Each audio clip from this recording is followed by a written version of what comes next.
Hi, coaches. Thank you so much, Tim, for the email that you just sent. I would like to take 2 minutes of your time and talk very quickly about the cases that the coaches handle. So we are in the last 2 weeks of the project, and we will see a dramatic increase in requests for coaching, for help.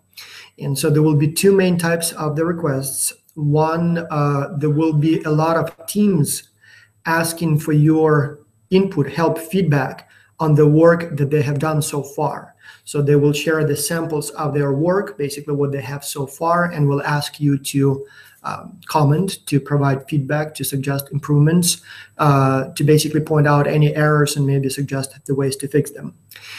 Two, there will be requests for help. So there will be teams where somebody normally either is not working hard or is not doing anything, or submitted the section that the person was assigned to do, but it contains plagiarism.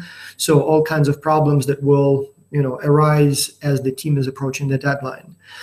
Many of these conflicts or situations or problems have been kind of boiling for a while, but the teams have not fully addressed them just because they thought it will get better as we get closer to the deadline.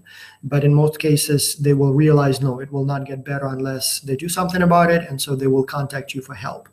In many cases, the first type, where teams specifically ask for feedback on their work, they will send an email to coaching@xculture.org and ask for help. The cases where they will have a conflict, or somebody hasn't done their work, or somebody is not happy with the quality of the work, those may come to you, to coaches, but more likely than not, they will just appear in the weekly comments or in the complaints that we receive by email at admin@xculture.org. And so we will forward those to Tim, and then he will assign you those cases.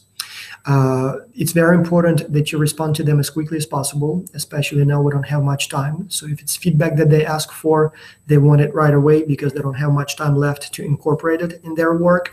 And if it's a conflict in the team, again, it requires some time to process, to figure out what to do, and needs to be resolved quickly because the teams don't have much time, again, to complete the project.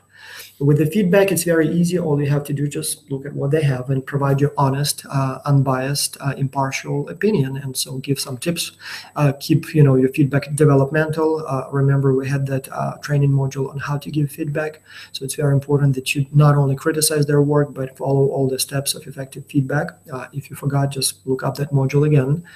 For the conflict situations, normally you follow the following steps. So you just reach out to the team, and when Tim will assign you a case, he has access to all the names and emails. So he will send you not only the description of the problem, but also the names and contacts of the people involved.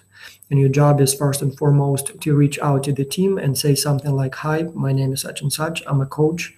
I heard that your team has some problems with this and this.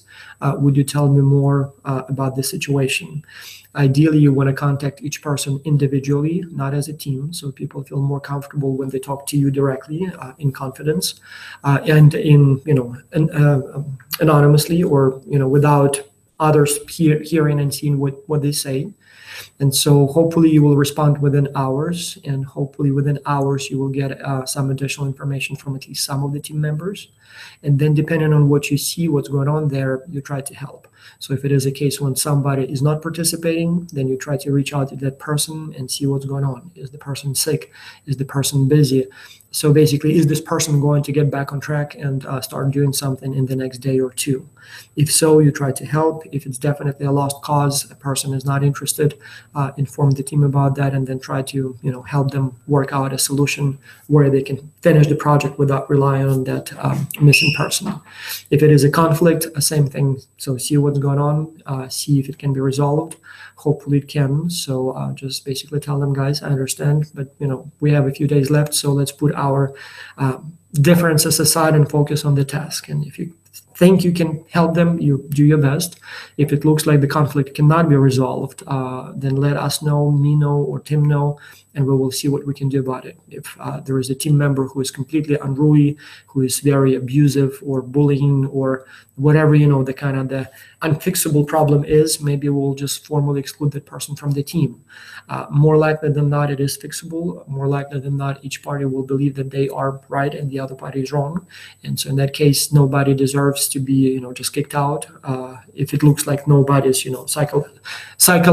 pathologically is a, problem. But in any case, it's your ultimate decision what to do. But if it's serious, you let us know and we move somebody to a different team. If it is resolvable, you do your best to help them resolve it. If it is not resolvable or may take some time, inform the team and basically tell them to prepare to complete the project without people involved in the conflict. So to your best abilities, try to fix it. And then the most important final step, report case reports. So once you're assigned a case, you should start kind of keeping a log of what you do, messages you send out, steps you take. And then once the problem is resolved, which is hopefully within 2-3 days, all the communication, all the decisions, you write a case report. So you describe what happened, what you did, and what happened as a result. You want to add those cases to your portfolio to show that you helped teams to deal with those issues, but you also send it to Tim, who will store it and share with me. And again, I want to know what's going on, both to know how to improve the project in the future, but also we will use those cases for training purposes both this semester. So we'd like to share them with all the other coaches so that they see what other people worked on, what they did, maybe share their thoughts and suggestions for how it could have been done better. And then for the future generation of coaches, again, we will use your cases and ask them to read them and ask them to basically use your experience, your mistakes to learn from them and do it better. So hopefully that makes sense. If any questions arise, let me know. Otherwise, communicate with Tim. And as I said, it's been kind of slow in the beginning of the semester. Happens all the time. Teams going to take it easy, slowly. Don't really feel like they need coaching. But in the last week or two, we will have a lot of requests for help. So please book the necessary time and please make yourself available. Speed is important here.